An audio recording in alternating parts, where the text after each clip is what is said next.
اختتم الفريق الأول لكرة القدم بنادي الزمالك تدريباته الجماعية استعدادا لملاقاة بيراميدز في نصف نهائي كأس مصر المقرر لها اليوم الاثنين. وأعلن جوزوالدو فيريرا المدير الفني للفريق الأول لكرة القدم بنادي الزمالك عن قائمة الفريق المقرر لها الدخول في معسكر مغلق لمواجهة بيراميدز في مباراة الغد.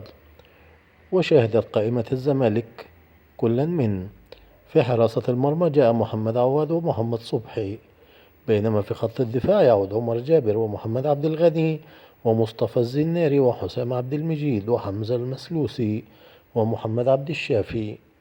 في مشاهد خط الوسط عودة محمد أشرف روقة وعمرو السيسي وعماد نبيل دونجا وإمام عاشور وسيد عبد الله نيمار وسيف فاروق جعفر ومحمود عبد الرازق الأباتشي شيكابالا، بجانب أحمد سيد زيزو ومصطفى شلبي.